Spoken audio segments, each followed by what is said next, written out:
سلامونه. څنګه مهاجرت وکړو؟ ډېر افغانان، ډېر ملګري زما څخه همدغه پوښتنه کوي چې ته رقم استرالیا ته راسو، یا موږ ته دعوتنامه راستوه، یا موږ ته ویزه پیدا کړه. دغه سوالونه د ټولو افغانانو څخه چې کوم یو په بهر هېوادو کې ژوند کوي د ټولو څخه سوي دي، او که تاسو څخه سوي دي هم په کامنټ کې راته ولیکئ.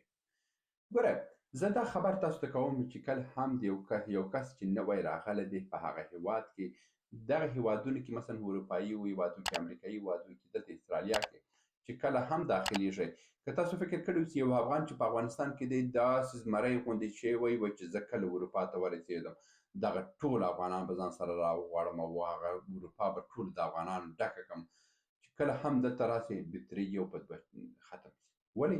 دلته چې راغلی یو په اوله ورځ کې، دویمه ورځ کې تاسو ته ښه احترام کېږي، په بلې هفته کې تاسو ته د هغه هېواد قوانین شروع کېږي او تاسو ته په جدي ډول اخطار درکول کېږي چې د دې ځای څخه به تېری نه کوئ، دا کار به ته نه کوئ، دا کار به ته نه کوئ، دا کار به ته نه کوئ. دا ټول ورته ویل کېږي. که تاسو فکر کړی اوسئ چې یو کس چې راسي په اولې اونۍ کې ډېر ښه ګرم دی او وروسته کراکر سوړ سي، او ځکه چې د هغه هېواد ورباندې خپل قوانین عملي کوي او دوی ته اخطارونه ورکوي. نو زیاتره افغانان چې دا اندازه کوي چې موږ سره کم راسو د اروپایي هېوادو ته او امریکایي هېوادو یا استرالیا ته، زما مشوره دا ده چې تاسو باید یو وکیل د مهاجرت پیدا کړئ.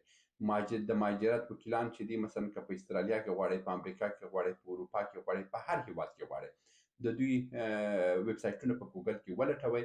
هغه ویب سایټونه چې تاسو ولټول د هغه ته ایمیل ورکړئ. کوښښ وکړئ چې مثلا د مثال په ډول باندې که دغه خلک په استرالیا کې دي چې کله هغه وکیل خپل د ویب سایټ د نوم سره AU یا مثلا د افغانستان په شکل باندې کلیوال ډاټ EF یعنی افغانستان، دا هغه اخري که ډاټ کام و ډاټ کام باندې باور مه کوئ، ځکه چې ډاټ کام هغه عمومي ویب سایټونه دي، په هغه هر څوک اخیستلی شي. مثلا د هغه هېواد مختص یعنی خاص ډومینونه چې دي، مثلا www.kaliwal.ef یعنی دا هغه EF چې دی هر هېواد ته مشخصه دی، دا هر څوک نشي اخیستلی تر څو خپل ټوله تجارت د هغه هېواد سره ته شریک نه کړي. نو تاسو کوښښ وکړئ چې هغه خاص ډومینو سره وکیلان پیدا کړئ چې هغه خاص ډومینونه ولري، هغه ته ایمیل ورکړئ، پر هغه باندې تاسو اعتبار کولی شئ، هغه ته تاسو پیسې هم لیږلی شئ. که تاسو پیسې سره جعلکاري وکړئ یا دغلکاري وکړه، تاسو کولی شئ د هغه هېواد پولیس ته هم ایمیل وکړئ چې دغه کس ته ما ایمیل کړی و، دا زما وکیل و، ما پیسې واخیستلې او پیسې ما ته رانه کړې. دا ټوله کولی شئ که تاسو په افغانستان کې په هر هېواد کې یاست، پولیس ستاسو حق اخیستلی شي او تاسو ته بیرته درلیږلی شي. نو اولي قدم دا دی چې په ګوګل کې د مهاجرت مشاورین پیدا کړئ، هغه تاسو سره کومک کوي او تاسو لپاره لارې چارې هم ښیي او تاسو ته ویزو کومک هم کوي. بله لاره دا ده چې که غواړئ چې په پیسو ډول باندې یا د قانوني ډول باندې راسئ، په محصلي ویزو باندې راسئ. په دې هېوادو کې تاسو د محصلي په نامه باندې یو کال دوه کاله راسئ او تاسو بیا وروسته کولی شئ چې خپل ویزه واړوئ او کار هم په شروع کړئ. دا دویمه ګټه ده. که درېیمه ګټه دا ده که تاسو مثلا هایلیټس ویلی اوسئ، زه خپله دلته په کاري ویزې باندې راغلی یم.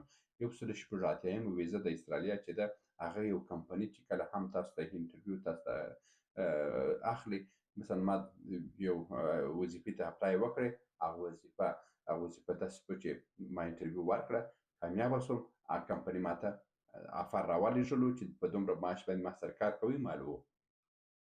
بیا هماغه کمپني زما ټولې ویزې و هر څه یې راواستول او زه راغلی یم. زه اوس د 9 انټرټینمنټ کمپني سره زه کار کوم. دا کاري وظیفې چې دي، دا تاسو کولی شئ د هر هېواد ژبه، مثلا آیلټس که تاسو ولرئ، د آیلټس سره تاسو کولی شئ چې مثلا اروپایي هېوادو کې مثلا انګلستان، د انګلستان هغه مستعمره هېوادونه چې دي هغو ته ولاړ شئ، استرالیا، نیوزیلینډ او کاناډا. دغه هېوادو ته د آیلټس په سند باندې تاسو وظیفه پیدا کولی شئ چې 6 نمرې ولرئ په جنرال نالج کې، او که تاسو غواړئ چې امریکا ته ولاړ شئ، د امریکا امریکایي هېوادونه چې بعضې هېوادونو کې چې هلته هم انګلیسي چلېږي، تاسو په تافل باندې که تاسو د تافل سند ولرئ، بیا تاسو کولی شئ چې هلته وظیفه د کمپنۍ سره پیدا کړئ او امتحان ورکړئ او تاسو قبلېږئ. د بده مرغ ښه مرغ باید ووایم چې په دې هېوادو کې کاري فرصتونه ډېر دي، مجربه کسان ورسره لږ دي. نو زیاتره هندیانو، بنګلادیشیانو دا خلک ډېر دلته هېوادو ته راځي. نو تاسو هم که کولی شئ د هایلټس د طریقې کار واخلئ، دا به بهتره اوسي. ښه، راځم په څلورم قدم کې. څلورم قدم دا دی که بیا مهاجرت کوئ او ژوند در باندې سخت دی او تاسو باید راسئ، بیا هماغه قاچاقي لاره ده چې هغه کې د مرګ ژوبلې خطرات ډېر دي، یعنې خبره 50-50 دی، یا مرګ یا ژوند. نو هغه بیا تاسو تصمیم په خپل په لاس کې دی چې څه کوئ هغه دی. مګر که غواړئ چې په قانوني ډول باندې راسئ، دغه درې لارې تاسو باید انتخاب کړئ. یو مشاور، بل د محصلي ویزه او بل د کار ویزه. او د کار ویزو دپاره هر هېواد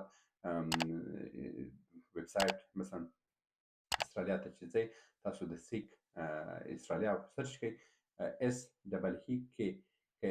نو دا چې سرچ کړئ، تاسو کولی شئ دا ویب سایټ کې وظیفې پیدا کړئ او تاسو اپلای ورته وکړئ او تاسو راغواړئ.